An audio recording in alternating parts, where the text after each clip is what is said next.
Okay, I know what you're saying, but Michael, there's already a live-action Dragon Ball. To which I say, no, bad. Don't you ever mention that abomination again, Besides, we have our own abomination to make. Alright, first off for this live-action adaptation, we're gonna need a Goku. A 2023 ScreenRant article postulated that Andrew Koji would be a strong fit, and I can't really disagree with that. He doesn't have quite as much cake as Goku does in the anime, but he's still a formidable enough presence with a ton of martial arts experience, including his role in the Cinemax-turned-HBO show Warrior. He's also shown off his moves in Bullet Train and Boy Kills World. The guy's got a lot of moves. Next up, I saw this one as an option on a MovieWeb list, and after a lot of meditation on the matter, I think it's a good idea. Taylor Lautner. I'm just gonna let the AI representation speak for itself on this one. Taylor Lautner. Then there's Justin Chin. He hasn't done much besides Netflix's The Brother's Son, but he might be just the up-and-coming action star that DBZ would need.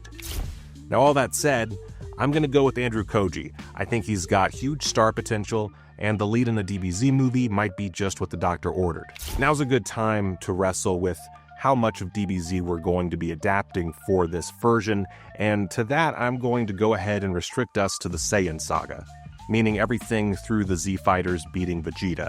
This means we'll be skipping Gohan since he'll need to be portrayed by a pretty young child actor, definitely not anyone currently established. That said, I think Ben Wang could work for Gohan once we get into the Frieza saga. So let's tackle Vegeta. He's the prince of all Saiyans and the big bad of the Saiyan saga. As such, we need someone respectable and badass in the role. Now, Scott Adkins has proven himself as a villain most recently in John Wick Chapter 4. He's also an incredible martial arts icon who deserves more big screen roles. If I had to put forward one movie of his that would perfectly showcase why he should be Vegeta, it's 2019's Avengement. Trust me and check it out, that movie rules. Look. The Raid Redemption's Iko Uwais might just be the right short king for the role. The Indonesian actor starred in both Raid films, as well as action flicks like The Night Comes For Us and Triple Threat. Uwais.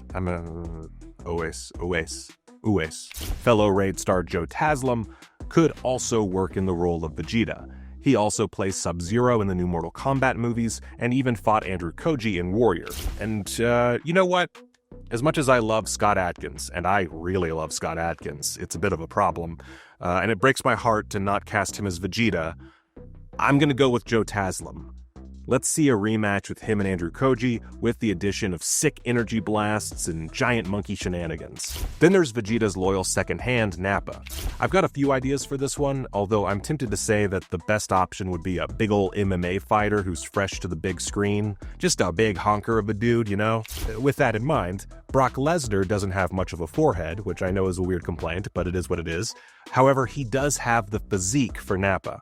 My biggest qualm is that while he was in the spotlight in WWE, he was paired with Paul Heyman, who did most of the talking, presumably because Lesnar doesn't quite have the best skills on the mic. That could be an issue.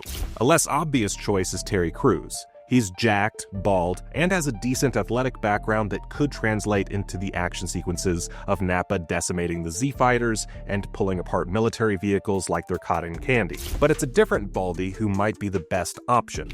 Martin Ford. He's playing Shao Kahn in the upcoming Mortal Kombat 2, and while he would need a lot of tattoo cover-ups to make it work, he's got the physique and the noggin to pull off a decent Nappa. So let's go with Ford. Of course, before we get Vegeta and Nappa, we need a Raditz. This one's tough because we need someone who could be related to Goku, can pull off that massive mane of hair, and who can fight without showing up Vegeta. Dipping back into the Mortal Kombat pool, how about Max Huang? He plays Kung Lao, and I think he has the face for Raditz, as well as the necessary punchy punch and kickin' skills. And hey, since I make the rules and we decided against Scott Adkins for Vegeta, let's just throw him in as a contender for Raditz. It's a relatively small role compared to the rest, but as seen in John Wick, he's perfectly comfortable starring in a smaller capacity, so long as it brings with it big results. Plus, Andrew Koji's mother is English, so we could postulate that Adkins could be his half-brother. I don't know, they're aliens. Screw it. It's a small retcon to the canon, but again, I make the rules, so screw it. Whatever. Aliens. And I don't know, let's go with, Jeremy Renner. I kind of just want to see what our AI artist comes up with. Beautiful. Thanks, you underpaid stud. But that said, I'm really stuck on Max Wang in the role. I think he's got the look down pat, and I'd love to see him battle it out with Goku and Piccolo. So Wang gets the job. Sorry, Scott, I know you were super excited to be cast in some loser's AI interpretation of a hit anime, but it is what it is. But back to the Z Fighters, we definitely need to pick someone with a lot of gravitas for Piccolo.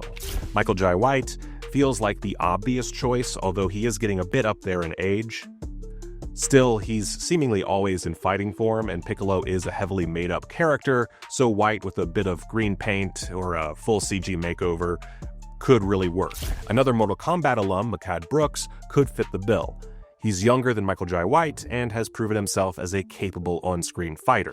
A little more outside the box, how about Wesley Snipes? For whatever reason, Piccolo has always seemed like he should be played by a black actor, so getting freaking Blade in that billowing white cape seems like a solid proposition. But that said, for the sake of age, I'm going with Makad Brooks. Tien is another Baldy, though this one needs to have enough room for a literal third eye. Let's get weird with this one. Let's see Vin Diesel in the role. Amazing. How about surf champion Kelly Slater? He's also known as Baywatch's very own Jimmy Slade, which is enough acting experience for my purposes, and he's bald now, so there you go, Kelly Slater. Lastly, let's see Billy Zane in the role. He was the freaking Phantom, and he starred in Tales from the Crypt Demon Knight, aka one of the greatest films of all time. He can certainly pull off Tien, although at 59 years old, he's definitely up there in age. I also have no idea about his martial arts capabilities, but that didn't stop me from suggesting Groot and a professional surfer, so whatever. Oh, shoot, you know what? Jason Statham.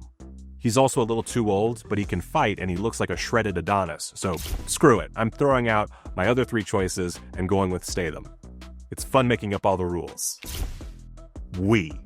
Yet another bald king, Krillin, is an important member of the team. I actually already know who I'm going to pick. It's Kieran Culkin. He'll need some martial arts training, but at the end of the day, it doesn't take much outside of a little CGI to make a Destructo disc work. Yamcha is the butt of a lot of jokes, and for good reason, but he's still an important member of the Z Fighters. And you know what? Let's just put Scott Adkins in the role and see what happens. We could also place Jack Black in the role of Yajirobe, as long as I'm just throwing out ideas. Paul Walter Hauser could be King Kai. There we go. That's a winner. Okay, last two roles I'd like to cast, Bulma and Chi-Chi. For Bulma, we luckily aren't constrained to martial arts professionals, so in the interest of intense laziness on my part, let's go with a hodgepodge of popular young actresses. Sophie Turner could work in the role, as could Elle Fanning, though with her role in the upcoming Predator Badlands, I could also see her coming in down the line as a suitable Android 18. Let's go ahead and see that too. There we go. That's the ticket. Yeah. Put my AI artist to work, baby. I could also see Catherine Newton tackling the role. In fact, I think Newton easily wins this round. She'd look great with blue hair and could absolutely pull off the ditzy genius character. Then there's Chi-Chi, Goku's wife and mother of Gohan. She's the same age as Goku, but she requires a certain maternal strength, and while she is a trained fighter, that's unlikely to come up if we're faithfully adapting the Saiyan saga. Still, I could see action star Emily Blunt taking on the role. Alexandra Daddario could also work just fine, while a more outside-the-box choice might be Brittany Snow. That all said, I'm pretty set on Emily Blunt, so the role goes to her. Waka waka. How's that for laziness? Okay, who'd I miss? How much do you disagree with my terrible picks? How much of a jerk am I for not including Master Roshi? Let me know in the comments, and thank you for watching ScreenRant.